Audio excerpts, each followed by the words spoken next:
Yang berikutnya ada kata-kata seperti ini di batin kita. Perpuluhan tidak diperintahkan di perjanjian baru.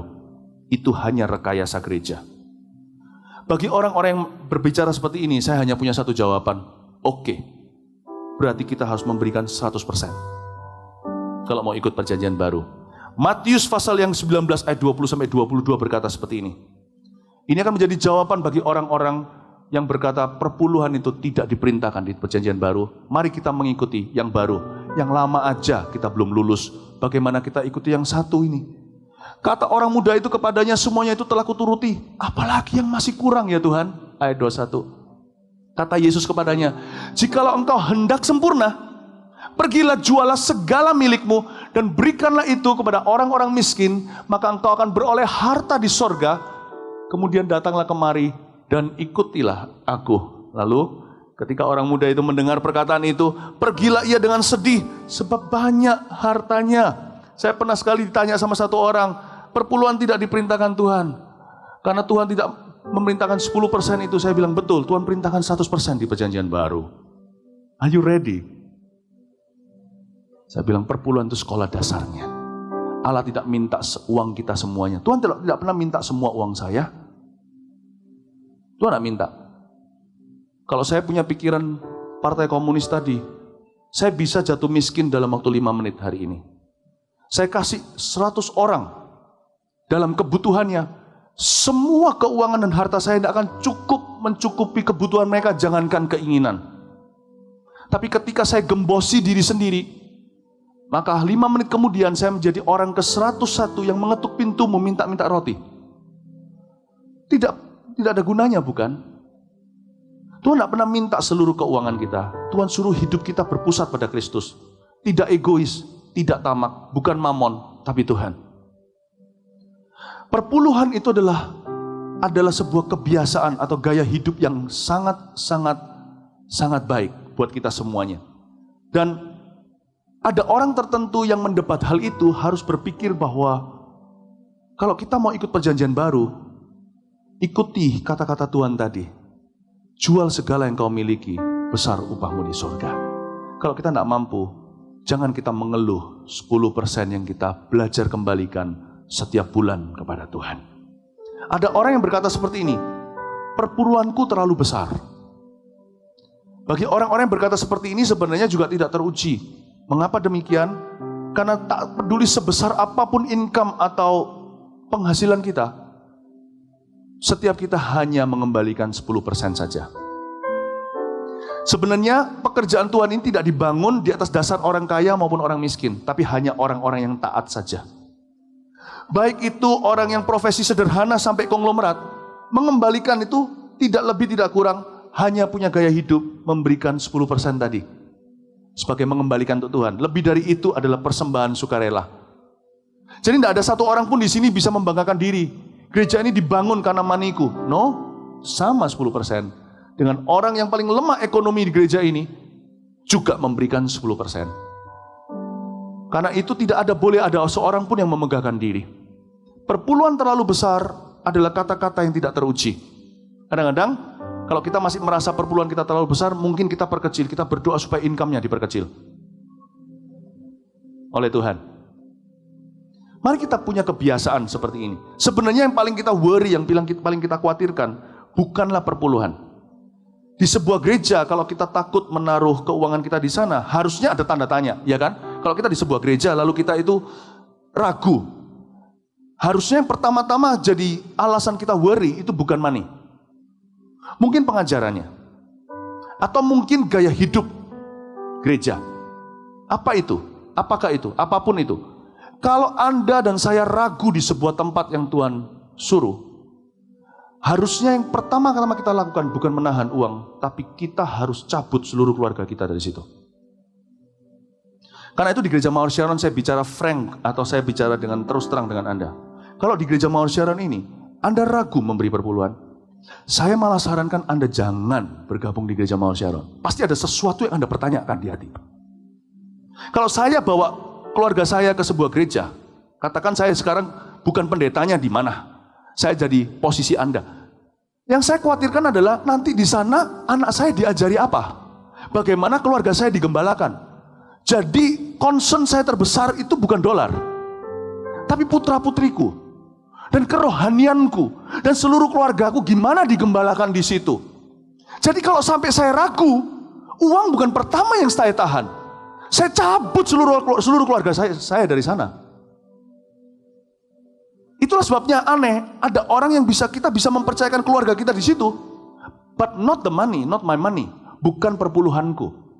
Karena aku takut nanti disalahguna dan sebagainya. Kalau Anda curiga salah guna di sebuah gereja, sama sekali jangan di sana. Berarti ada dosa di dalam keuangannya. Don't go to that church. That includes this church toh.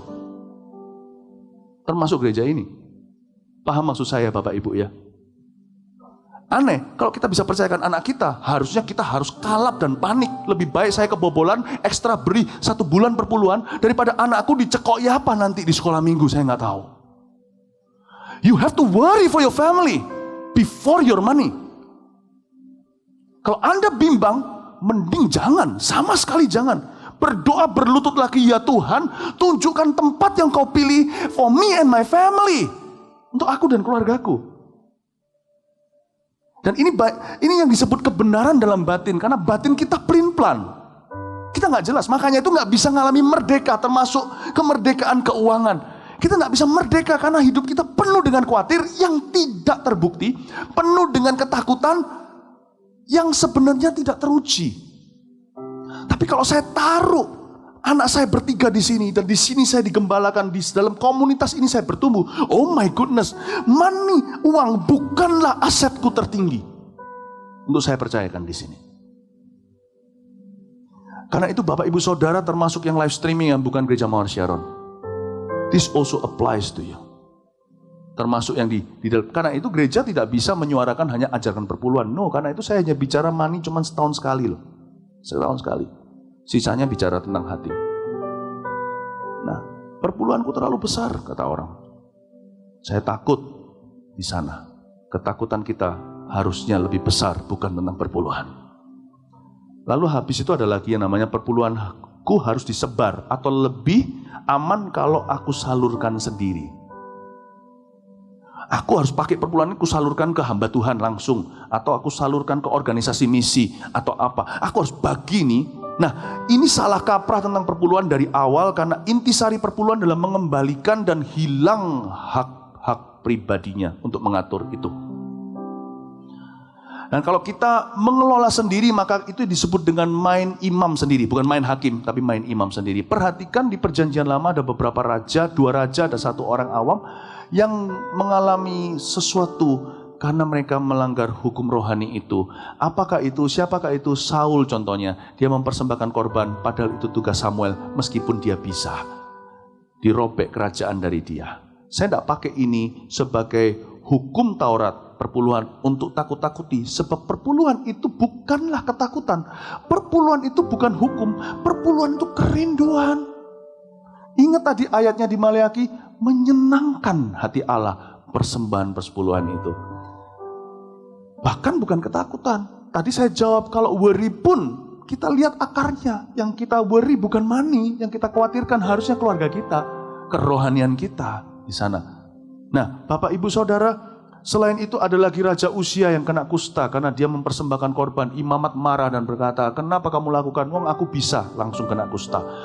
Seorang namanya Usa, dia tidak memperhatikan perjanjian Tuhan dengan Lewi, diulurkan tangannya kepada tabut perjanjian dan disambar Tuhan dan mati. Saya tidak perlu pakai ayat-ayat ini untuk menakut-nakuti. Ayat-ayat ini ada di Perjanjian Lama, dijelaskan di Alkitab, pasti ada tujuannya. Gak mungkin untuk menakut-nakuti kita, tapi untuk menunjukkan bahwa Allah itu setia kepada pengajarannya. Dia tidak akan melanggar firman-Nya. Perpuluhan adalah firman Tuhan.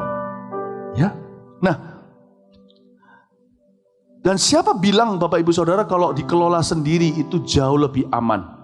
Ini semua terjadi karena kita kehilangan percaya kepada manusia. Siapa bilang lebih aman? Padahal sang pemberi perpuluhan, Anda dan saya juga orang berdosa. Dan jikalau kita tidak punya urapan untuk sebuah tanggung jawab, tidak mungkin ada arahan Tuhan. Jadi katakan saya pengusaha, saya merasa perpuluhan saya terlalu besar, saya mau sebar. Saya juga mau salurkan dan kelola sendiri. Kenapa kok begitu percaya diri? Aku lebih percaya diriku daripada percaya dengan hamba Tuhan itu. Aku lebih percaya diriku daripada percaya pada gereja itu. Pertanyaannya, sama-sama orang berdosa. Kenapa kok lebih percaya diri? Lebih aman. Padahal di tangan sendiri juga bisa kebobolan. Karena manusia yang tidak diurapi untuk tanggung jawab imam, sekalipun dia adalah raja di bidang apa, pasti selalu salah investasikan pemberiannya. Dia bersandar dengan pengertiannya, dan pemberiannya tidak sampai kepada tujuan-tujuan Allah. Meskipun kelihatannya berbelas kasihan, bantu beberapa orang, in the end, you have changed no life with your gift. Anda tidak akan mengubah apa-apa dengan pemberianmu. Karena Anda tidak dapat arahan dari Roh Kudus. Anda bukanlah imamat, bukan Harun, bukan Lewi. Apapun yang Anda beri, kelihatannya baik di matamu. Tapi ujungnya suatu hari Anda akan tahu, semuanya kesasar ke sana dan situ. Karena pemberinya juga orang berdosa, tanpa arahan Allah. Sebenarnya kenapa orang takut memberi perpuluhan? Karena hilang percaya dengan manusia alias trauma. Karena kita takut kan, aku kerja siang malam lalu datang, masa kalau aku kasihkan perpuluhanku 10.000 rupiah, gampang. Tapi ketika perpuluhanku sudah menjadi 100 juta, lebih susah. Menjadi miliar, apalagi. Aduh, susah sekali. Lalu pandangan-pandangan umum ini, besar kecil, kecil pasti butuh, besar pasti nggak butuh, dan sebagainya. Lalu semua pandangan ini, lalu datanglah semua trauma-trauma yang datang dari semua uang palsu. Lalu membuat kita jadi kalap semuanya, utak gua pegang sendiri. Saya salurkan saja menurut pendapat saya. Nah, di situ bahaya. Nah, kalau kita seperti itu, kan kita datang ke gereja kan, kita takut mempercayakan, karena ini kan berharga bagi saya, ini kan pekerjaan saya, ini salary, ini cek saya. Nah, kalau sekarang saya berubah ya, saya ganti. Untuk fairnya, untuk sejujurnya, bagaimana jikalau sebaliknya? Para gembala, pengajar firman yang ragu dengan jemaat. Bagaimana jika sebaliknya para hamba-hamba Tuhan yang hilang percaya sama manusia? Maka para hamba-hamba Tuhan ini, pengkhotbah, pemberita-pemberita firman, tidak akan lagi berani menginvestasikan firman Tuhan ke dalam diri jemaat. Karena takut disia-sia. Kalau sisi sana mereka bekerja siang malam, sisi sini sudah tinggalkan cita-cita. Banyak orang tinggalkan masa muda, masa depannya dan sebagainya. Kalau dari sisi imamat ini takut menaburkan firman yang notabene lebih berharga dari emas, perak, dan permata, dan gaji saja. Kalau money kita takut karena tidak percaya sama manusia. Kalau hamba-hamba Tuhan ini life, hidup takut dipersembahkan. Bagaimana jadinya kalau tidak ada lagi yang menabur firman? Karena takut disia-sia. Karena bagi kami bukan memberi harta saja. Our life is gone because of you. Bagaimana kalau ada orang yang berpendapat seperti ini? Aku khotbahkan ya percuma. Iya kalau kena ke tanah yang baik 30, 60, 100 kali ganda. Tapi kalau dapat tanah yang berbatu-batu, tetap tabur. Hamba-hamba Tuhan mengambil resiko untuk mempercayai jemaat, membuat mereka bertumbuh, menaburkan firman Allah yang lebih daripada cek kerja. Jemaat juga harus belajar percaya lagi sama manusia. Karena akar daripada trauma adalah kehilangan percaya, bukan sama Tuhan, sama orang. Mengapa beberapa orang pernikahan tidak bisa bahagia? Karena perempuan itu tidak bisa percaya laki-laki lagi. Dia merasa laki-laki seluruh dunia sama saja. Then trust one more man that will be your good husband. Saya percaya bahwa persembahan perpuluhan ini Tuhan izinkan di dalam kalangan umat Tuhan adalah untuk memulihkan trauma, bukan menambahkannya. Amin Bapak Ibu Saudara. Dan mari kita sekarang lihat beberapa ayat yang terakhir, ayat 10 dan ayat yang sampai 12. Bawalah seluruh persembahan persepuluhan itu ke dalam rumah perbendaharaan, supaya ada persediaan makanan di rumahku. Dan ujilah aku firman Tuhan semesta alam, apakah aku tidak membukakan bagimu tingkap-tingkap langit dan mencurahkan berkat kepadamu sampai berkelimpahan. Aku akan menghardik bagimu belalang pelahap, supaya jangan dihabisinya hasil tanahmu, dan supaya jangan pohon anggur di padang tidak berbuah bagimu. Firman Tuhan semesta alam. Ayat 10 dan 11 berbicara tentang janji Tuhan. Katakan janji Tuhan. Persembahan persepuluhan tidak boleh dipersembahkan dengan maksud laba di dalam hati. Aku memberikan ini supaya engkau memberi aku kembali 31 kali ganda. No. Persembahan persepuluhan itu tidak perlu menodong Tuhan. Kita lakukan demi menyenangkan hati Allah. Kita kembalikan. Dari sejak kecil, anak-anak kami kalau terima barang, waktu kecil ice cream contohnya, setiap kali mereka mau makan pertama, saya selalu buka mulut saya sambil menunduk begini.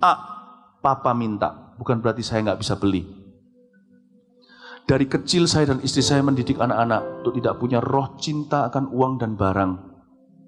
Ketika mereka dapat angpauan, katakan setahun sekali dari om, tante, engkongnya, segala, mereka pisah-pisahkan uangnya, selalu saya, mamanya, sisihkan 10%, mereka bawa ke gereja, mereka kembalikan kepada Tuhan.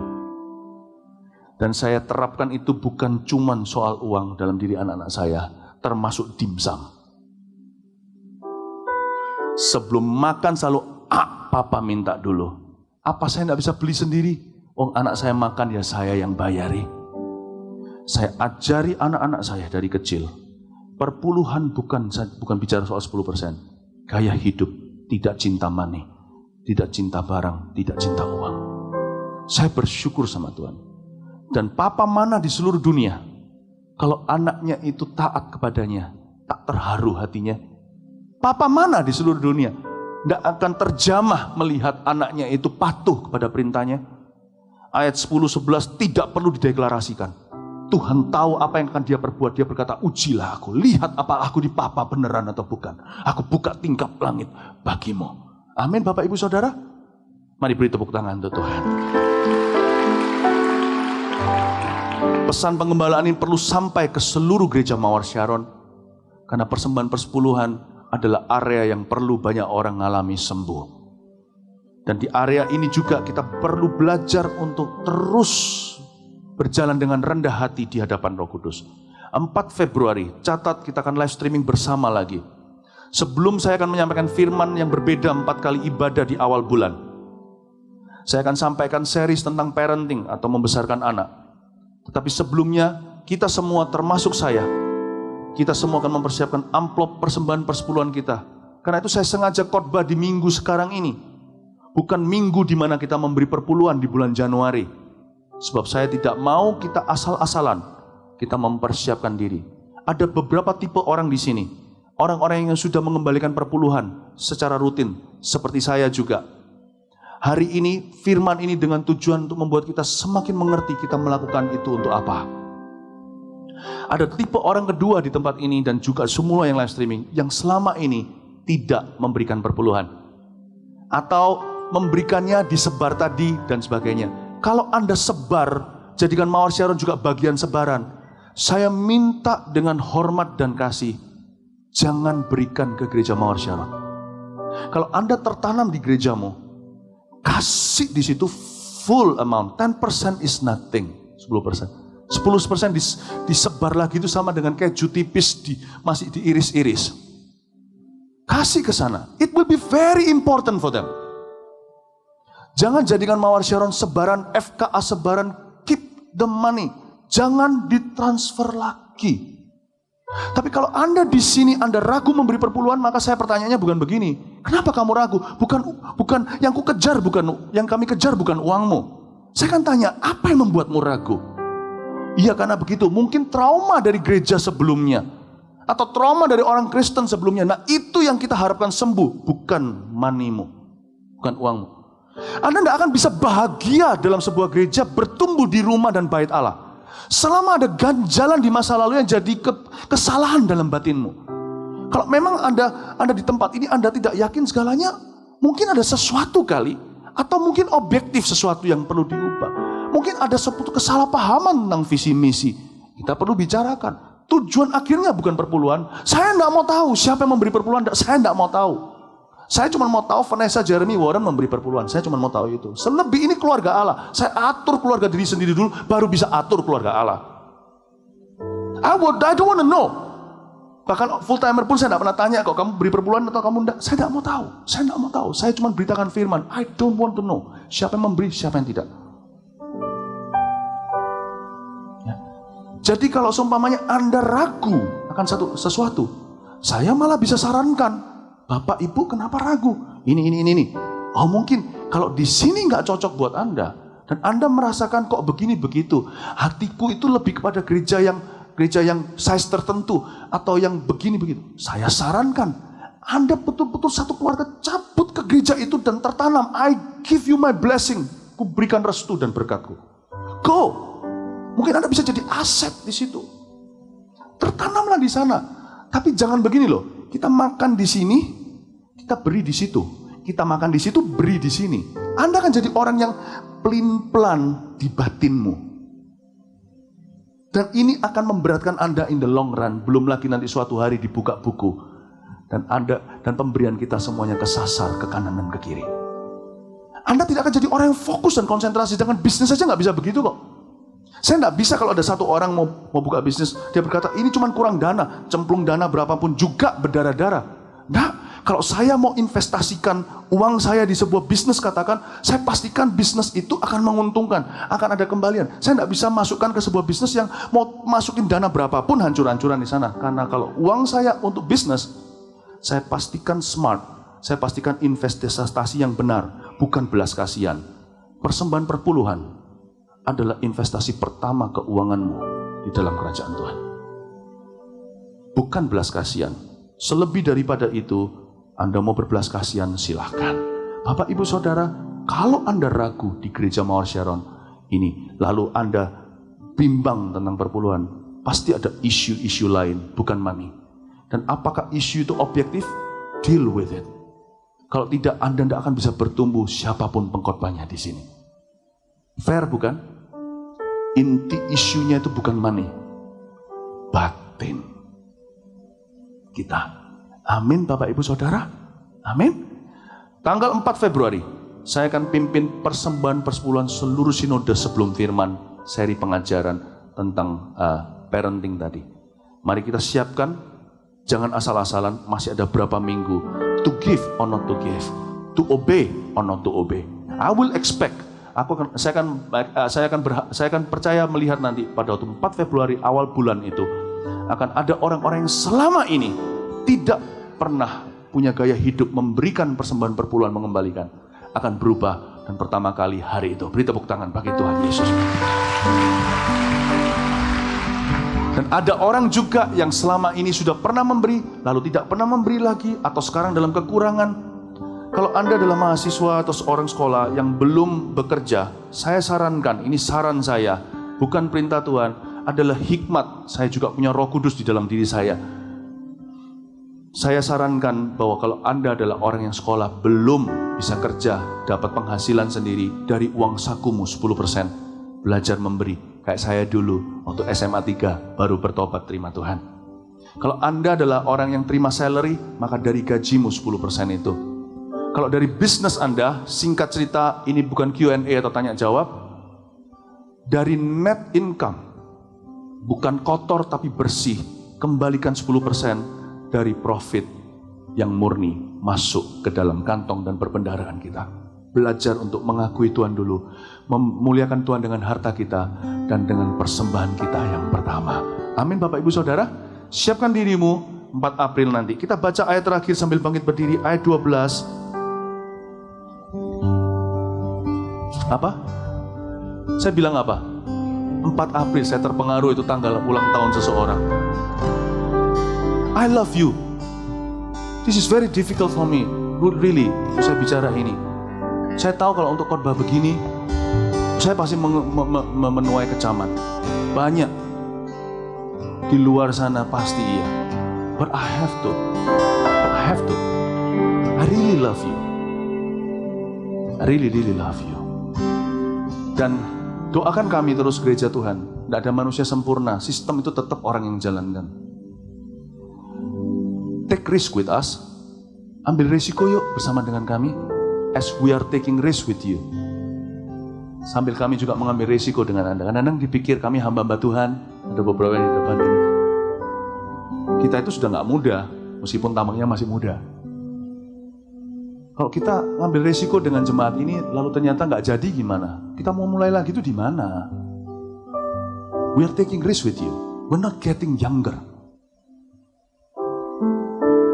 We're not getting younger, kita tidak semakin muda. Kalau kami mengambil resiko dengan Anda, padahal tidak tentu semua di sini adalah tanah yang baik, ada juga yang tanah berbatu. Tetap kita kasih firman terbaik. Demi firman seperti ini, dan saya bukan bicara saya, mewakili para Lewi. Kami demi firman, demi menawarkan roti sajian di tabernakel Tuhan, kemenyan, urapan ini. Tak sedikit loh meninggalkan masa depannya. Ada yang setelah sekolah cum laude udah dapat kerjaan, tapi jadi sepenuh waktu.